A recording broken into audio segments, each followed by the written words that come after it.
Fox News' senior correspondent, Geraldo Rivera, is live with me right now on the ground here in Paris. But first, this hit home for you, Geraldo, because you came to rescue your daughter.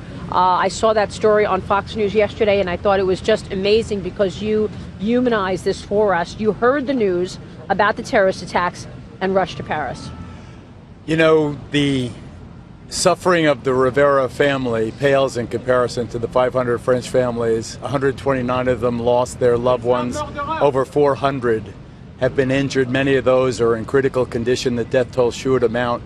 But for us, as parents with a student studying here abroad, our dear daughter Simone, who was inside the stadium when the bombs, the suicide bombers, attempted to wreak havoc and multiple murders there, they were thwarted by security. But Simone was inside, and then we lost touch with her. Trying to reestablish communication, get her to a safe place was maddening and very, very scary for us.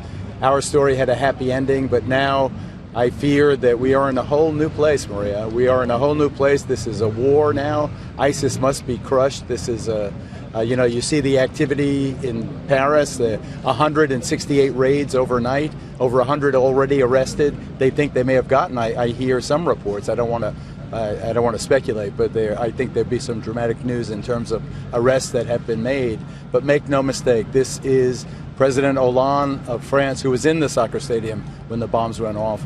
He said this is an act of war, and it is war, and the United States must understand that we are at war with ISIS. And you wonder if, in fact, France responding, saying that this is an act of war, will dictate or change the strategy for the United States as it relates to defeating and destroying ISIS, in particular as it relates to the refugee crisis. What are your thoughts on what happens next in terms of how many people to let in from Syria and the inability really to vet anyone?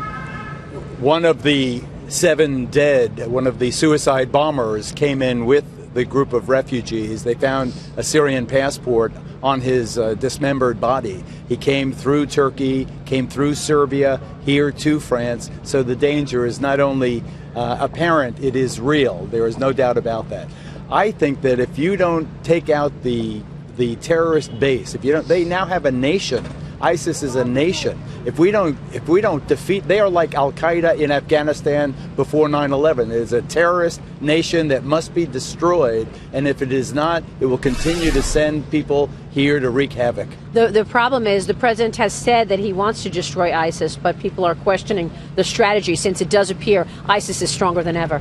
Well, he met with President Putin. We saw that yesterday. He was nose to nose with the president of Russia yesterday. I hope that they get together, Russia and the United States and France and these other nations that are part of the coalition, and understand that this is a war, that this group cannot be contained. It is not a limited situation. This is a world war. It is the extremists, the apocalyptic nihilists that want to destroy everything and everybody that is not Sunni Muslim extremists. I think that we have to take it very seriously. The president has to be empowered now to deal with it in a way that is effective to save the United States. The Atlantic Ocean, Maria, won't protect us.